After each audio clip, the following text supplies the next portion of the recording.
Hey, welcome to the channel. So I want to do a quick review of this device that I just bought. I got it on Amazon Prime Day. It's the GE Opal Nugget Icemaker, Countertop Icemaker.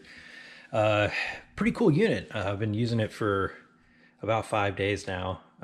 If you're like a fan of Chicken Express or Chick-fil-A ice or Sonic ice, that's what this device will give you, is that kind of ice. So it's really, really cool. Couple things that I like about the unit.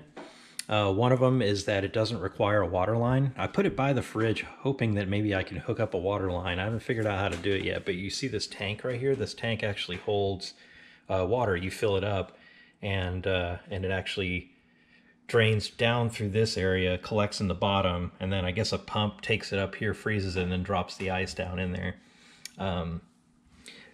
So that's one thing. One thing I do like is that the install is pretty easy. The biggest tedious thing I think was just cleaning it when you first get it. They want you to do kind of a bleach clean and stuff like that. And so I had to, it took me about an hour to kind of, sterilize it and prep it for use.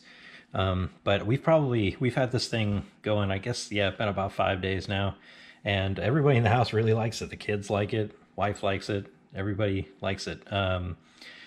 So yeah, the thing I didn't really know about it, and I don't think it would have changed my mind, is that I don't really think that this unit actually refrigerates this area here, the ice in it. I think because the water tank's up here and kind of the freezing element is in here somewhere, and it drops ice down as it makes it, it's kind of like a loop, right? So it melts ice down into this area, freezes it, drops it back down into here. But this ice will actually just continue to kind of melt. So I leave it on all the time. I don't know what the power rating of this is, so I don't know how much electricity this may be using.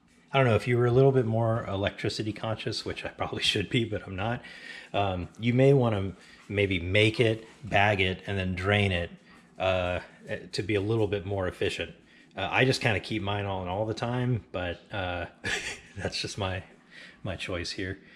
Electricity is rather cheap in Texas. I'll just avoid that electricity in Texas topic because that's kind of interesting these days. But anyway, it's a good device.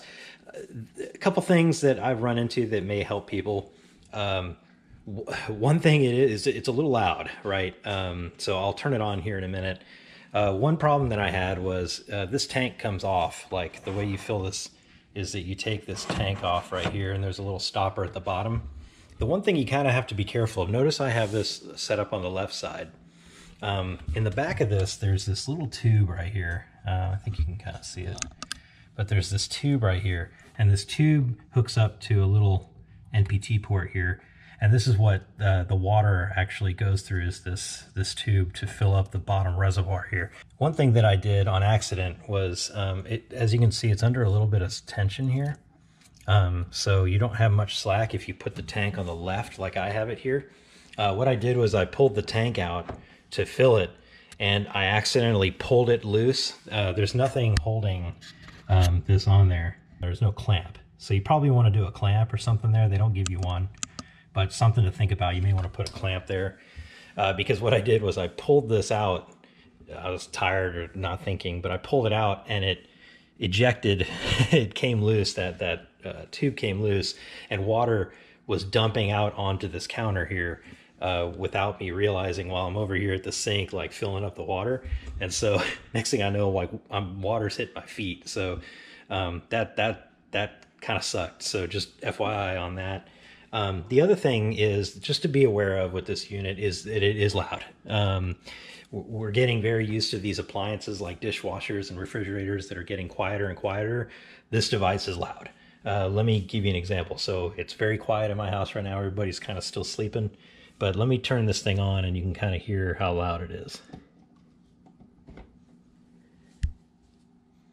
So now it's plugged in. I'm going to turn it on, and we're going to have a special guest, Loki. He loves the ice maker. But yeah, you can kind of hear it. When it's making ice, this is the sound that it makes. So this is going all the time. So we're right in front of it, so it is a little bit loud. But yeah, it sounds probably a lot like dispensing ice out of your refrigerator before it hits the glass. That's probably about to sound as loud as it makes. But just FYI, it does make a bit of noise. So if you are sensitive about how much noise is in your house, I have 4 boys, and like I said, 2 dogs, 5 cats, so they're all freaking out at some point, as you can see here. So I don't, I don't really, noise is just part of my life. So anyway, GE Opal Icemaker, pretty cool. Makes a lot of ice. In fact, I didn't really mention it, but it makes, this tank fills up probably, I haven't timed it or anything, but it's always full. Like every time we come in here and use it. Right now it's half because the water tank got empty. I wish there was like a little indicator that told you when this was empty, because it's, you can kind of see, but you know, there's a lot of stuff going on in your life. You don't, it's like, oh, is the ice maker empty? You don't think about that stuff. So really, dude, I don't know. But anyway, it'll fill this up. It hasn't had any problem keeping up with our family, and our family all uses this. Oh, one other thing to think about is filtering.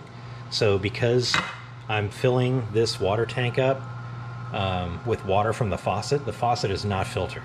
So you definitely want to put a filter on this. So if your sink is filtered, great. If you're getting water out of the fridge and filling it up, mine's currently broken in this fridge right now. That's a long story, I won't get into it, but they're working on it. But you may want to filter your water going into this, because it can have deposits and things like that depending on the minerals in your water. I tend to have a lot of hardness to my water. You can actually see here on this ice tray. This is actually just from the filtered water, so I have a lot of stuff in my water. So at some point I'm going to need to put a filter in front of this thing. Haven't gotten into it yet, but just something to be aware of. Drop a comment if you have any questions, and I hope you enjoyed it.